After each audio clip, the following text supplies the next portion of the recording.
예, 우리 말씀을 같이 나누겠습니다. 사무엘 하 7장 1절부터 9절까지입니다.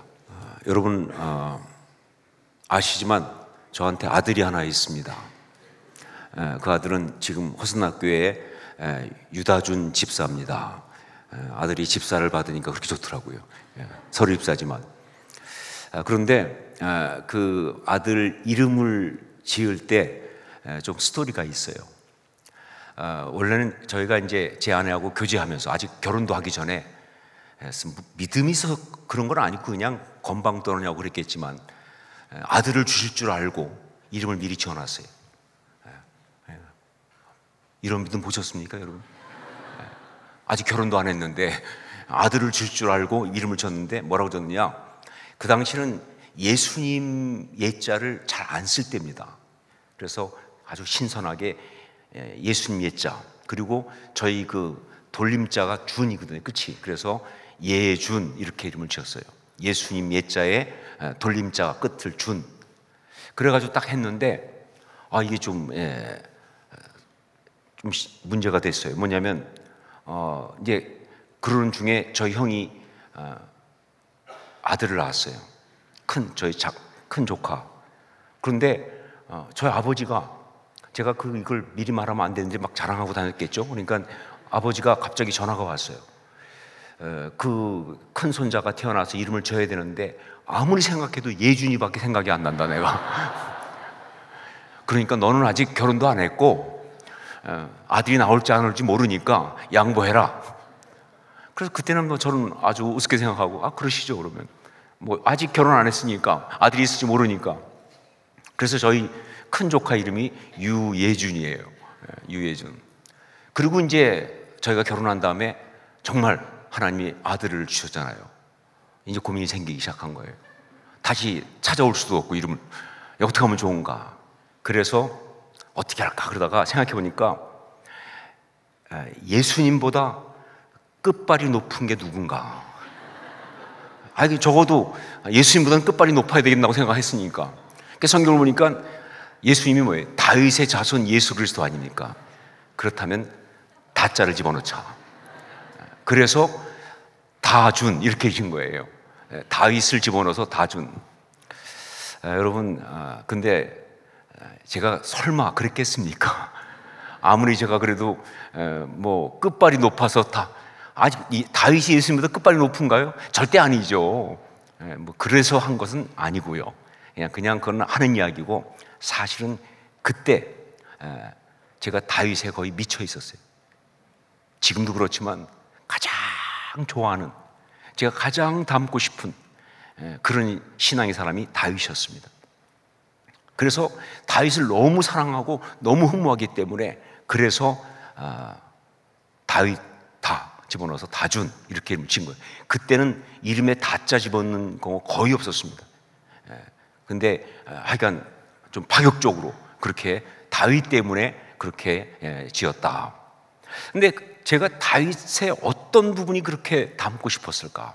제가 정말 다윗 다 좋아하지만 그 중에 특별히 다윗에 대해서 너무 좋아하는 그런 부분이 바로 뭐냐면, 다윗이 하나님과의 관계, 다윗과 하나님과의 관계, 이게 인격적이라는 거예요. 그러니까 다윗의 그 하나님과의 관계가, 그 인격적으로 하나님과 교제하는 그것이, 이게 기가 막히게 정말 제 가슴을 설레게 하는, 너무 닮고 싶은 그런 거예요. 자, 그걸 잘 보여주는 이야기가 바로 오늘 말씀입니다. 그걸 가장 잘 보여주는 이야기가 바로 오늘 말씀이에요. 여러분, 오늘 말씀의 앞부분만 읽었지만 8절부터 16절까지는요 유명한 다윗 언약입니다. 다윗 언약. 그런데 이 다윗 언약은요, 인간 중에서 이런 언약을 받은 사람은 아브라함밖에 없어요. 그러니까 아브라함 말고는 이런 언약을 받은 사람이 없어요. 그리고 그 언약의 성취는 바로 예수 그리스도예요. 그래서 마태복음에 맨 앞에 어떻게 되어 있습니까? 아브라함과 다윗의 자손 예수 그리스도의 계보라 이렇게 나가는 거예요. 그만큼 기가 막힌 거예요. 나단 선지자를 통해서 선포된 이 다윗 언약은요, 그 내용을 요약하면 이렇습니다. 내가 내 이름을 존귀하게 하고, 내가 내 집을 이루고, 즉 나라를 견고하게 하고, 내가 내 자손을 결코 버리지 않으며, 심지어 그들이 범죄할지라도 내가 절대 왕권을 빼앗아 옮기지 않을 것이다.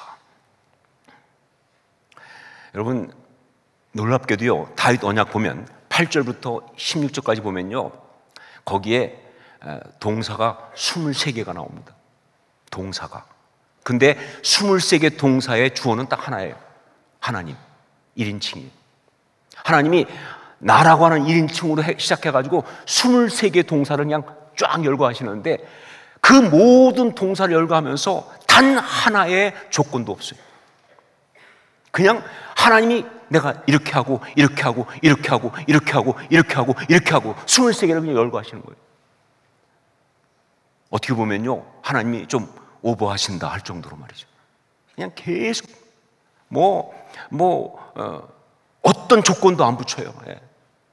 네가 이렇게 한다면 이렇게 하겠고, 어떻게 한다면 이렇게 하겠고, 아니요, 그냥 일방적이에요. 그냥 일방적으로, 그냥 마음껏 쏟아붓듯이 그렇게 약속을 주시는 것, 그렇게 축복하시는 것, 그것이 바로 다윗 언약입니다.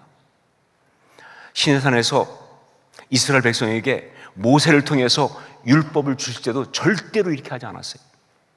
예, 모든 약속에는 다 조건이 있었습니다. 너희가 내 말을 잘 듣고 내 언약을 지키면, 그러고 나서 주시지 그냥 일방적으로 주지 않습니다. 그래서 시내산에 있던 것을 뭐라고 그래요? 율법이라고 부르는 거예요. 그런데 여기는요, 그냥 주셔요. 그래서 이걸 복음이라고 하는 겁니다.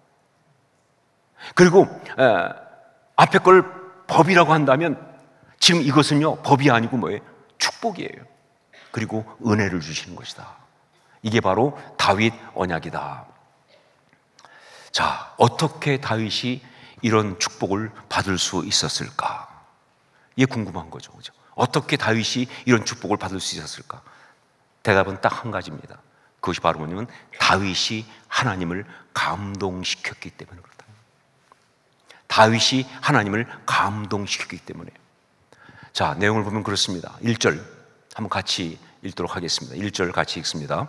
여호와께서 주위의 모든 원수를 무찌르사 왕으로 궁에 평안히 살게 하신 때에, 다윗은 이때에 교만하지 않았습니다. 이때가 중요할 때거든요.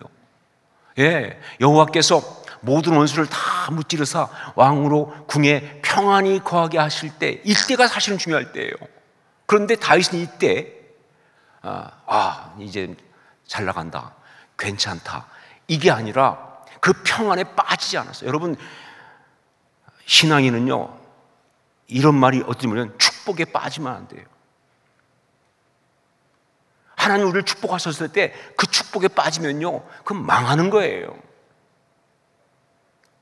그 평안, 거기에 빠지지 않았어요. 거기에 그냥 주저앉지 않고 그 순간 그는 뭐예요? 하나님을 기억했습니다.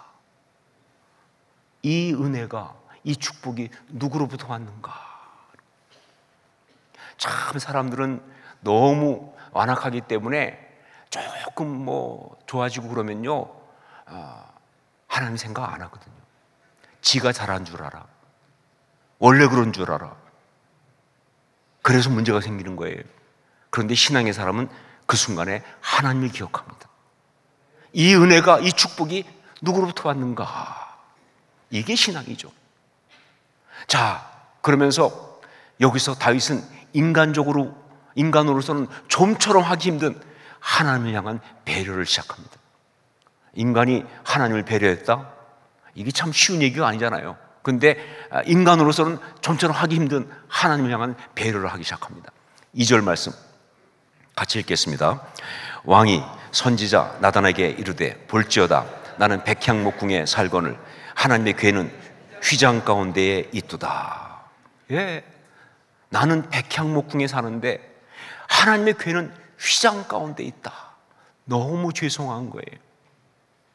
하나님 앞에 너무 죄송한 거예요. 난 이렇게 잘 지내고 있는데, 나는 백향목궁에 거하고 있는데 하나님의 궤는 아직도 휘장에 있다니, 그러면서 성전을 짓겠다고 할 때, 내가 하나님 집 성전을 짓겠다라고 할 때 이게 너무 좋아 보이니까 나단이 바로 허락을 합니다.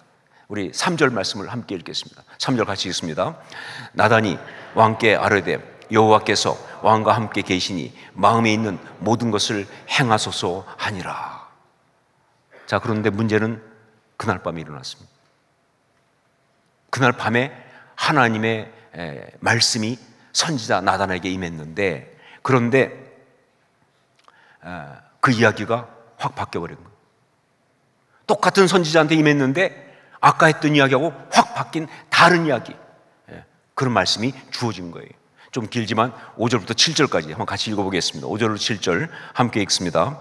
가서 내 종 다윗에게 말하기를 여호와께서 이와 같이 말씀하시되 내가 나를 위하여 내가 살 집을 건축하겠느냐.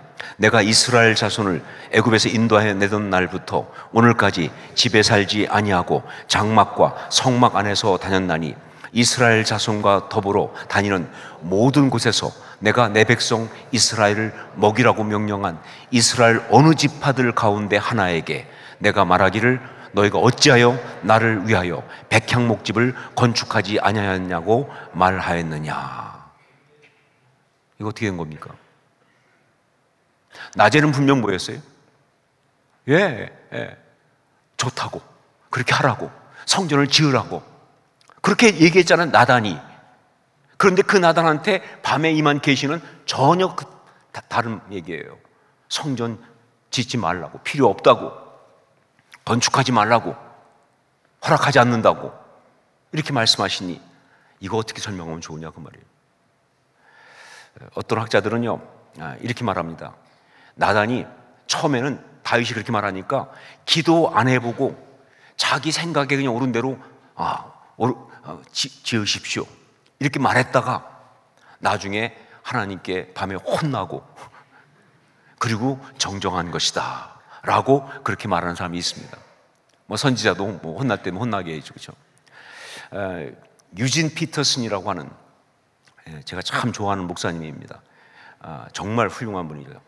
현실의 뿌리박은 영성이라고 하는 다윗에 관한 책을 쓴 아주 유명한 분이에요. 더구나 제가 이분을 좋아하는 것은 저하고 이름이 두 자나 같잖아요. 그렇죠? 유진 피터슨, 유진소 느낌도 비슷하잖아요. 그렇죠? 그 유진 피터슨이 이렇게 말했습니다. 모든 사람들이 언제나 하나님께 와서 달라 이렇게 말하는데 모처럼 다윗이 와서 하나님을 위해서 무엇을 하겠다고 하니까 나단이 너무 감동받아가지고 제깍 대답을 했다는 거예요. 좋은 대로 하라고. 그러나 그날 밤에 하나님께서 브레이크를 걸었다.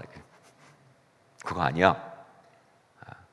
자, 이거 어떻게 보면 좋겠어요? 잘 모르겠습니다. 잘 모르겠어요. 그런데 한 가지는 분명합니다. 처음에 나단이 여호와께서 왕과 함께 계시니 마음에 있는 모든 것을 행하소서라고 말했을 때와 그날 밤에 여호와께서 나단에게 주셨던 그 말씀하고는요 내용은 달라요. 달라요.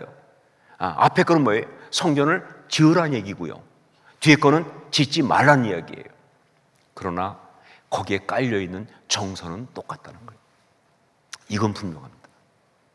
앞에는 지으십시오 이렇게 말했고 뒤에는 짓지 말라 이렇게 말했지만 그 둘의 뒤에 있는 정서는 똑같다는 거예요. 그 정서가 바로 뭐냐? 그게 바로 감동이라고 하는 거예요. 하나님의 감동이 있어요. 나단이 좋은 대로 하십시오라고 할 때도 그의 마음속에 있던 건 하나님의 감동이었고요. 그날 밤에 하나님이 아니야, 내가 어느 누구한테 나를 위해 건축하라고 얘기한 적이 있었느냐 라고 말할 때도 그때도 하나님 마음속은요 뭐 야단치거나 책망하거나 괘씸하다 이게 아니라 감동이 있는 거예요. 구체적인 내용은 달라졌지만 하나님께서 감동하셨다는 것은 동일하다 그런 이야기라고요. 그러니까 하나님이 감동하신 그것이 하나님이 감동을 아이들 표현으로 먹으신 거예요. 무엇에? 다윗의 바로 그 말에 나는 백향목궁에 가는데 여호와의 궤가 이 휘장 가운데 있으니 내가 죄송해서 견딜 수가 없다. 그 마음이 하나님을 감동시킨 거예요. 그러니까 답이 어떻게 나왔든 상관없어요. 하나님은 감동하셨다 그 말입니다. 여러분, 이게 바로 하나님과 인격적 관계의 클라이막스예요. 왜냐하면요, 사람과 사람 사이에 인격적 관계가 있다고 할 때 그 관계가 가장 아름다울 때가 언제인 줄 아세요? 감동 먹을 때예요. 네. 어떤 사람이 저한테 와서 뭐 성도들 가운데 와가지고 갑자기 이렇게 제 손에 뭐를 하나 쥐어줘요. 보니까 조그만 카드 같은 거 적어서 스승의 날인데 목사님, 제가 목사님께 마음을 표합니다. 제가 감동을 먹잖아요. 그때 그분과 저는 인격적 관계가 가장 아름다운 순간인 거예요. 모든 인격적 관계의 절정은 뭐냐면 감동 먹을 때예요. 감동을 주고받을 때입니다. 하나님과의 관계도 마찬가지예요. 예, 하나님이 그 순간 다윗의 그 말에 감동하셨다는 얘기 뭐냐? 다윗과 하나님과의 관계가 인격적 관계였다는 것이죠. 그것에 아주 절정인 거예요. 자, 그런데 여러분, 사람도 그러하듯이 하나님께서도요, 감동하시면 축복하고 싶어져요. 감동하시면 축복하신다 그 말입니다. 그래서 주신 게 바로 뭐예요? 다윗 언약인 거예요. 하나님이 그냥 자기 나는 하고 시작하면서 23개의 동사를 열거하시면서 다윗을 축복하시는 거예요. 약속을 주시는 거예요. 그 내용도 내 자손이 나를 떠나고 범죄하고 어떤 일에서 나는 절대 걔들을 안 버린다. 나는 절대 왕위로 옮기지 않을 것이다. 그렇게 말씀하실 정도로 말이죠. 여러분, 신앙의 역사는 그게 신앙의 역사입니다. 하나님 앞에서 응답받고 하나님 앞에서 은혜받고 축복받는 이야기는 그게 진짜 신앙의 역사인 거죠. 그렇죠? 여러분, 성경에 보면 참 많이 나오잖아요. 신약 성경에 특히 보면 수로보니게 여인, 예, 그 수로보니게 여인이 그 믿음을 가지고 주 앞에 나왔을 때 그 믿음이 주님을 감동시켰을 때 바로 즉시로 그 딸이 낳는 역사가 일어났습니다. 예, 가버나움 백부장, 그 믿음이 주님을 감동시켰을 때 바로 그 자리에서 그 순간 그 하인이 나왔다 그 말입니다. 가버나움의 중풍병자인 친구를 4사람이 미고 와서 들어갈 수가 없으니까 지붕을 뜯었잖아요. 그 지붕을 뜯고 내리는 그 믿음이 주님을 감동시켰을 때 그 중풍병자는 그 자리에서 일어나가지고 자기 자리를 들고 걸어 나갔다니까요. 하나님의 역사, 하나님의 응답, 하나님의 축복, 예, 하나님이 감동하심이 일어나는 거예요. 예, 하나님을 감동시키면요, 하나님의 축복이 감당할 수 없이 부어지는 거예요. 전 이것을 분명히 믿습니다. 저한테 뭐 큰 간증은 아니지만 이 부분에서 생각나는 간증이 하나 있습니다.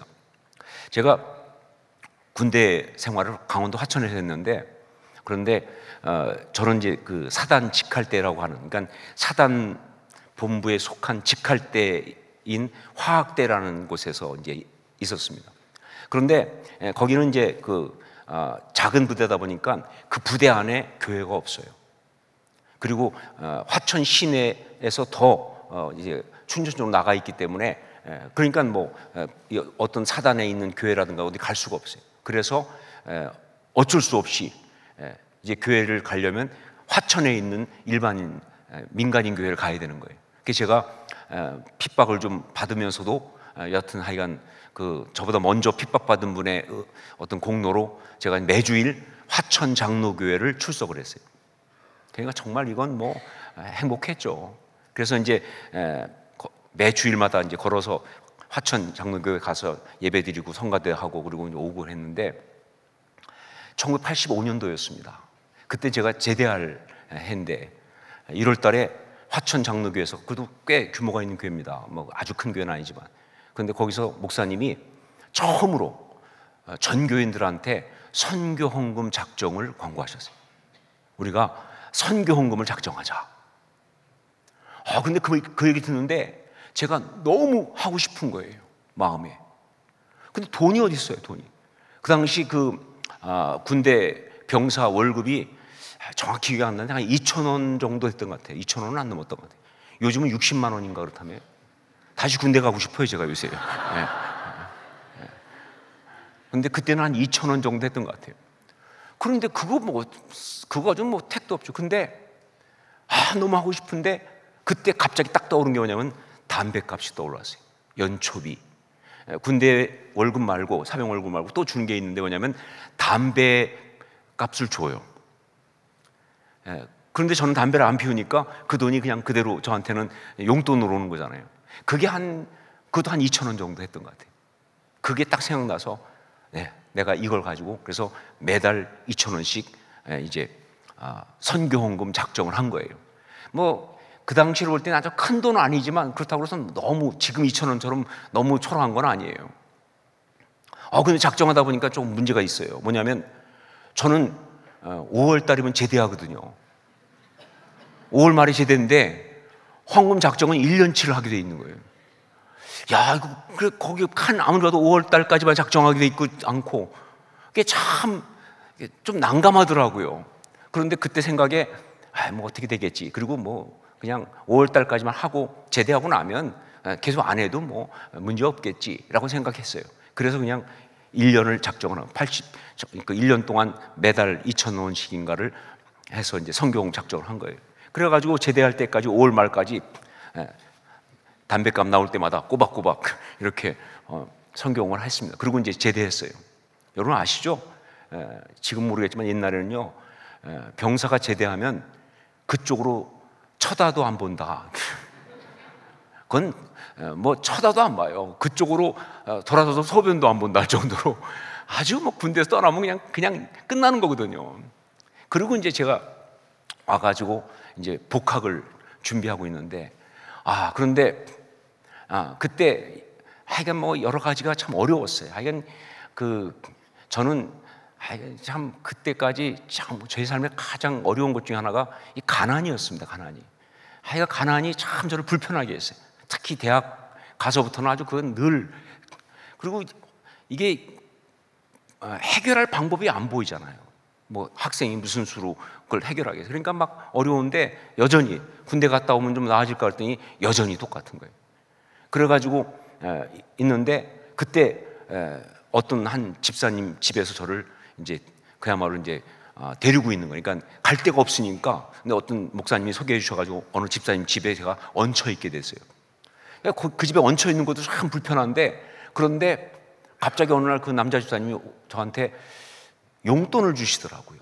10,000원인가 하여간 2만 원인가를 주면서 이건 뭐 당장 복학하기 전까지, 복학은 이제 9월 달에 하니까 뭐 여가 필요할지 모르니까 이거 가지고 좀 쓰라고. 그분이 아주 굉장히 지금 미국의 얼바인 교회의 얼바인 베델교회 장로님이신데 너무 아주 그래가지고 제가 받았어요. 받아가지고 이제 그 돈, 그래도 한 2만 원인가 하여간 되는 돈을 가지고 막 쓰려고 하는데 갑자기 그때 떠오른 거예요. 선교헌금 작정했던 게. 왜 그런 생각이 그때 났는지 알 수가 없어요. 사실 용돈도 겨우 얻어 쓰는 판인데 갑자기 내가 5월 달까지 작정했으니까, 그러니까 뭐예요? 10,000원을 했잖아요. 그러니까 이제 나머지 뭐예요? 14,000원을 해야 되는 거예요. 근데 그냥 안 해도 괜찮다 하는데 갑자기 그래도 내가 하나님 앞에 1년을 약정하지 않았느냐. 그런데 딱 준 돈이 2만 원 정도니까 14,000원은 넘잖아요. 고민하다가 안 되겠다. 그래가지고 그때는 뭐 송금도 힘들어가지고 우체국에 가서 소액환 전이라고 있었어요. 소액환으로 14,000원을 끊어가지고 그래서 화천교회에다 보냈어요. 내가 하나님께 약속한 거니까. 그리고 그냥 돌아섰어요. 근데 이게 나중에 화천교회에서 알던 사람이 올라와서 연락해서 들어보니까 그 교회에서 상당히 좀 감동적인 이야기가 된 거예요. 특히 그 목사님이 감동을 많이 받으셨어요. 그래가지고 이 목사님이 설교 시간에 제 얘기를 하면서 군대 제대하고 간 사람이 선교홍 작정한 거를 마저 보내왔다. 막 그러면서 얘기하는데 너무 목사님이 감동받고 그러면서 막 성도들하고 은혜를 나눴다는 얘기를 듣는데 그 순간 저한테 성령께서 마음에 딱 이런 감동을 주시더라고요. 재정훈련 끝났다 이제. 예, 너 재정훈련 이제 끝났다. 그리고 정말로 그때부터는요, 물론 그때부터 갑자기 무슨 복권이 맞거나 그런 건 아니지만, 여전히 힘들지만, 그럼 옛날에는 막막했는데, 이제는 막막하지 않아요. 그리고 풀어주세요. 그냥 전혀 길이 안 보이는데, 나가면 풀어주시고, 그래서 그때부터 쭉 해가지고, 정말, 지금까지. 재정적으로 넉넉하지는 않지만, 그러나 하나님께서 그 부분 가지고 훈련시키는 것은 더 이상 시키지 않는 축복하시는 그런 은혜를 경험한 적이 있었습니다. 하나님은 전 분명히 믿습니다. 감동하시면 막 푸신다. 예, 하나님은 감동하시면 역사하신다. 믿으십니까, 여러분?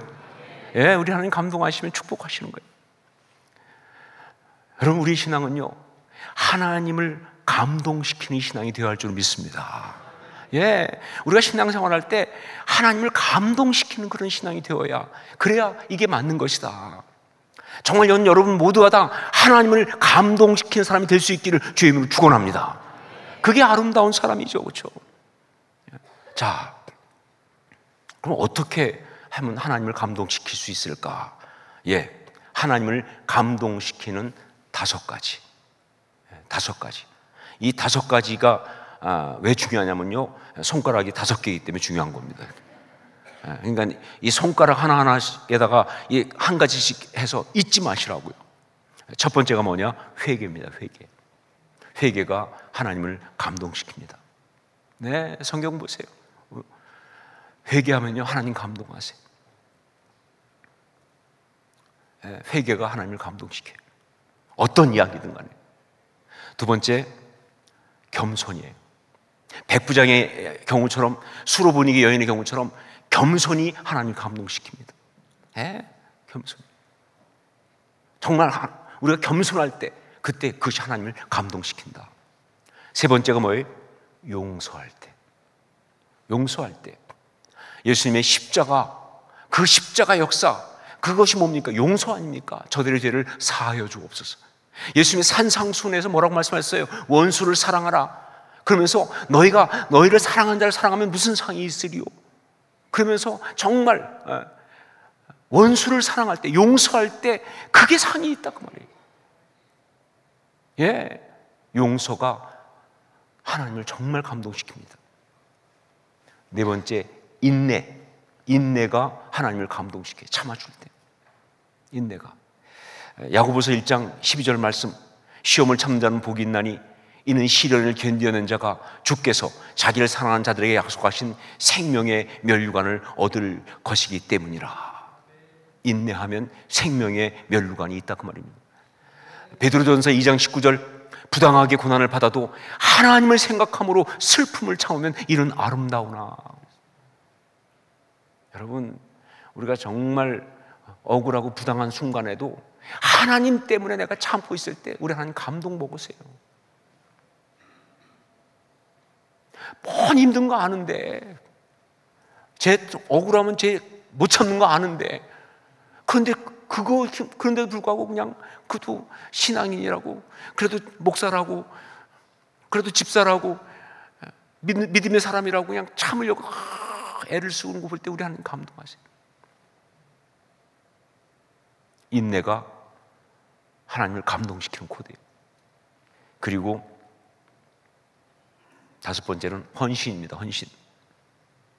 베다니의 마리아의 경우처럼, 여기 다윗의 경우처럼 정말 하나님 앞에, 하나님 사랑하기 때문에 내 모든 것을 드리려고 하는 그 헌신이 하나님을 감동시켜요.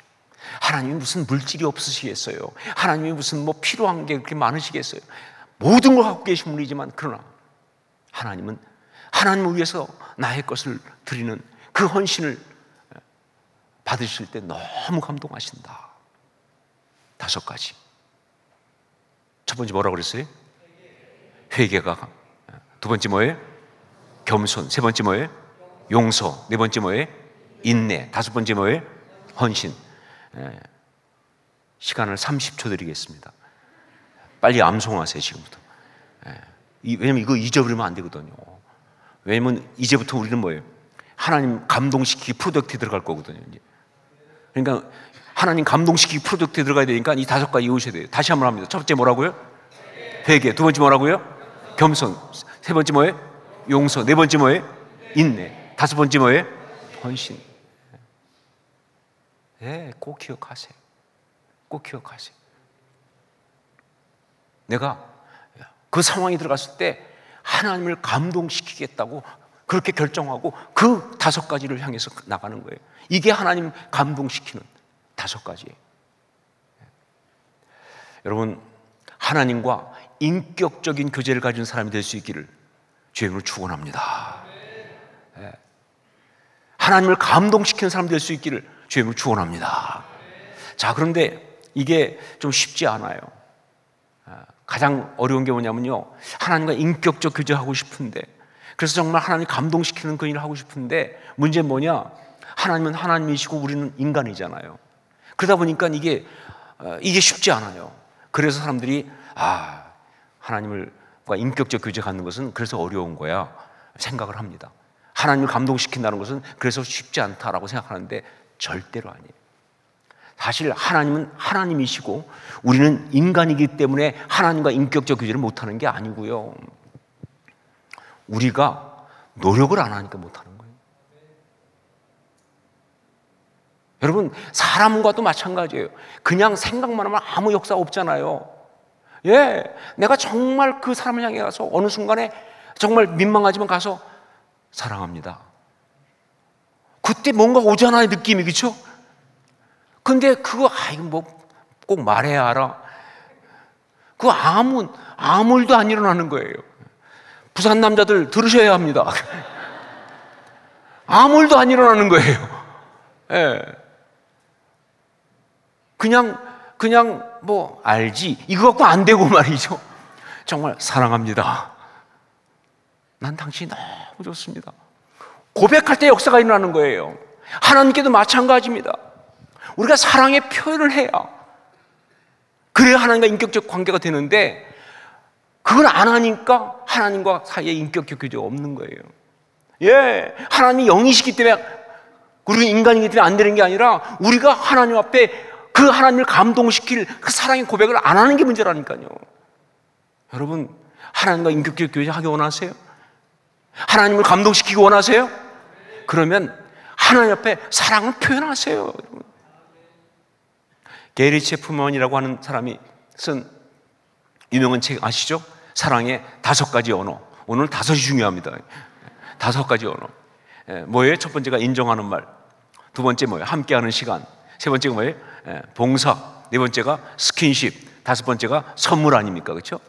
이건 다 사랑을 표현하는 방법이에요. 하나님께도 그렇게 하세요. 하나님께도 그렇게 하세요. 하나님께 찬양과 경배를 드리십시오. 그게 인정하는 말이에요.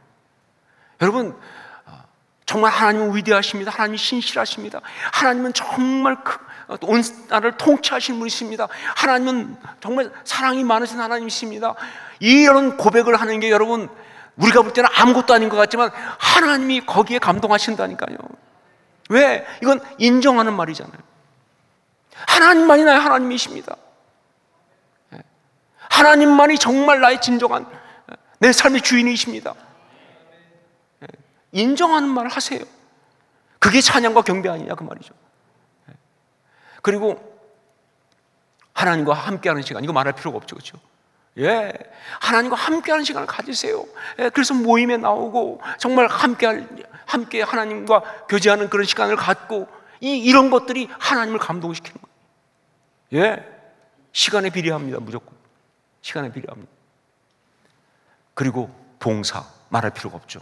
하나님을 섬기는 그 일을 하세요. 하나님의 주신 일을 하나님을 위해서 섬기세요. 하나님 감동하시거든요. 정말, 아니 목사가 봐도 감동스러운데 하나님 얼마나 감동하시겠어요, 그렇죠? 열심히. 전 지난번에 우리 장애인 주일 때 사랑부 앞에 나왔을 때 우리 교사들 나와서 같이 막 하는 거 보고 제가 너무 감동 먹어가지고, 얼마나 열심히 하십니까? 예, 그것들이 다, 그런 것들이 전부 다. 우리 수요일마다 찬양팀, 정말 여러분 쉬운 게 아니에요. 찬양팀. 더구나 오늘 같은 경우는 뛰어야 되잖아. 전 하고 싶어도 체력이 안 돼서 못하는. 얼마나 감동스럽습니까?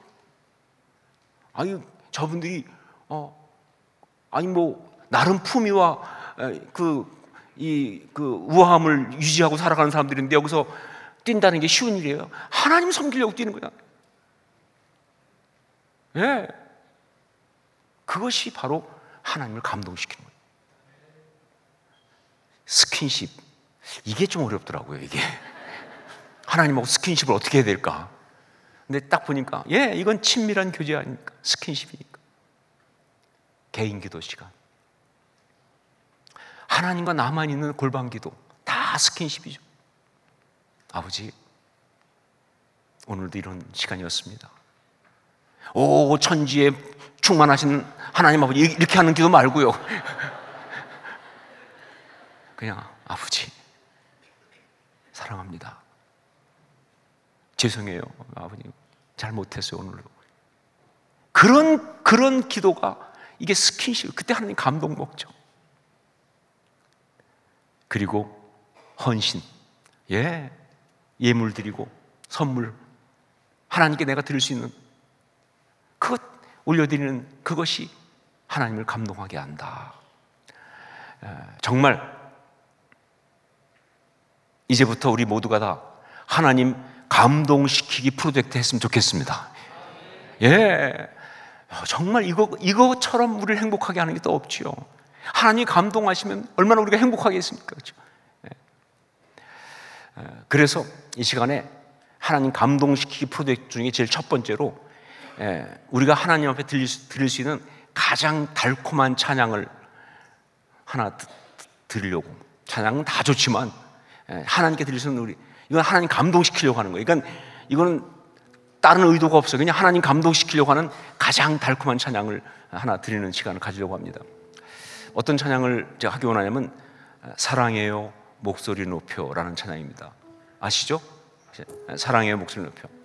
이 찬양은 1974년도에 로리 클라인이라고 하는 여자분이 만든 찬양이에요.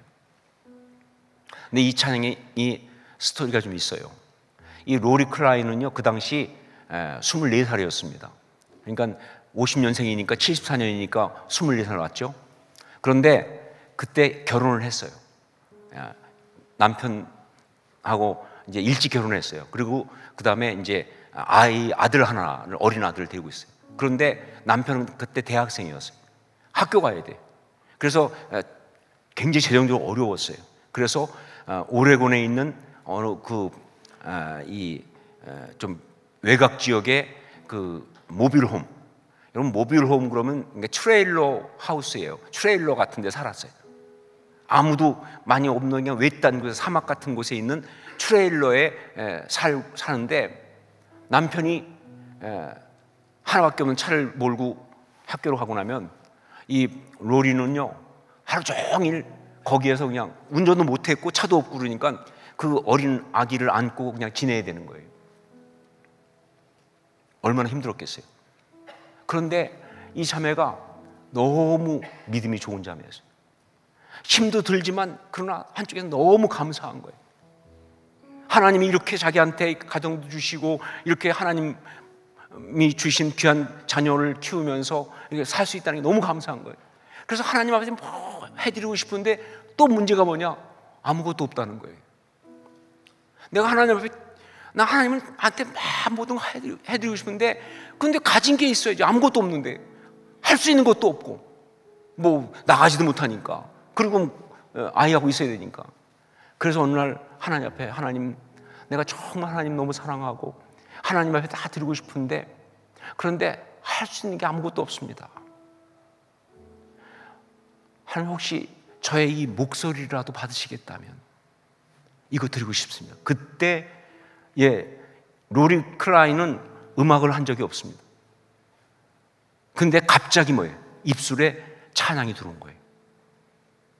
그냥 그런 고백하는데 딱 입술에 찬양이 사랑해요 이게 나오기 시작. 그냥 한 번에 끝까지 그렇게 만들어진 찬양입니다. 그 가사가 딱 그런 얘기 아니에요. 사랑해요 목소리 높여 경배해요 내 영혼 기뻐 오 나의 왕 나의 목소리 주님 귀에 곱게 울리길. 내 소리가 주님 귀에 곱게 울리길. 우리 찬양을 로리 클라인의 그 고백과 똑같은 고백으로 우리 한번 같이 함께 찬양을 드리겠습니다. 사랑해요 목소리 높여 사랑해요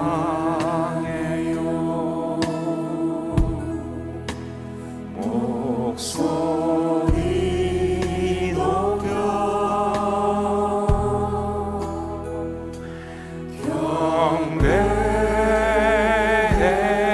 경배해요 내 영혼 기뻐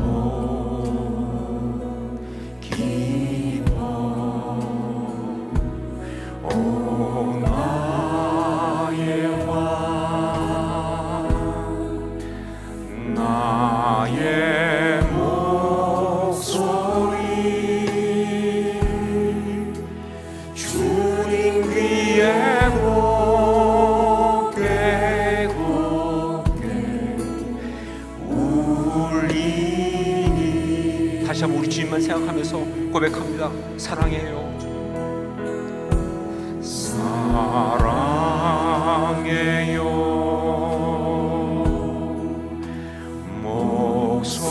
목소리 높여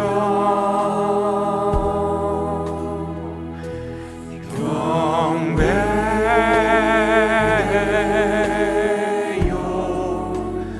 내 영혼 기뻐 오 나의 왕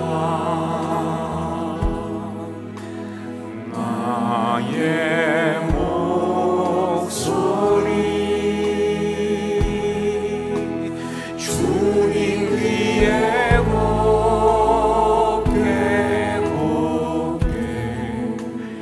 울리니.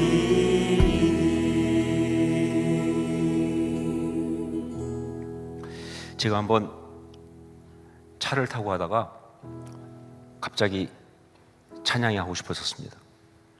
그래서 이 찬양이 생각나서 찬양을 불렀는데 영어로 갑자기 부르고 싶더라고요. 그래서 그냥 차에는 아무도 없으니까 나 혼자 갔으니까 그래서 I love you Lord and I lift my voice. 그런데 눈물이 팍 쏟아진 거예요. 이게 한국말로 부를 때하고는 전혀 또 다른 감동이. 그래서 눈물 흘리며 생각했어요. 내가 왜 그렇지? 이게 저의 문제예요. 그러니까 은혜 받은 게 받으면 되는데 또 분석을 하잖아요. 내린 결론이 뭐냐면 제가 한국 남자라 그래요. 한국 남자는 고백에 익숙하지 않아. 그래서 사랑해요 그래도 거기 마음이 안 들어가. 근데 영어로 하니까 그러니까 영어가 아무래도 좀 어색하잖아요. 그러니까 자연스럽게 이게 고백이 들어가서 그런 것이 아닐까라는 생각을 했는데 오늘 말씀 주면서 생각해 보니까 아니 그게 아니고 이 찬양을 이건 성령의 역사거든요. 근데 처음 이 성령의 역사를 했던 이 로리 클라인이 영어로 했으니까 그 정서가 또 다른 것이 아닐까. 그래서 저는 우리가 이 시간에 영어로 한번 이 찬양을 올렸으면 좋겠어요. 영어가 익숙하지 않은 분들은 그냥 성령의 역사 가운데 그냥 고백하시면 방언의 역사가 나타날 줄 믿습니다. 어차피 하나님 우리 발음에 신경 안 쓰시니까 그냥 그 느낌만 가지세요. 함께 영어로 한번 찬양을 올려드리겠습니다. I love you, Lord. I love you, Lord. And I lift my voice to worship you, oh my soul, rejoice. Take joy, my King, in what you hear. May it be your sweet, sweet sound in your ear. I love you, Lord. I love you, Lord. And I lift my voice to worship you, oh my soul, rejoice. Take joy, my King, in what you hear. May it be your sweet, sweet sound in your ear. 우리 한번 기도하기 원합니다. 다른 기도하지 마시고 그냥 하나님을 사랑한다고 기도하십시다. 하나님 감사하다고, 하나님 고맙습니다, 너무 사랑합니다, 하나님 나 같은 거 사랑해 주셔서 정말 감사합니다, 나 같은 거 구원해 주셔서 정말 감사합니다, 저를 참아주시니 정말 감사합니다. 나의 사랑의 고백과 감사의 고백을 정말 퍼스널한 나의 고백으로 이 시간 함께 하나님만 들으실 수 있는 목소리로 그렇게 하나님만 들으시도록, 하나님 귀에 이 고백이 올라가도록 함께 기도하기 원합니다. 함께 동성으로 같이 기도하겠습니다.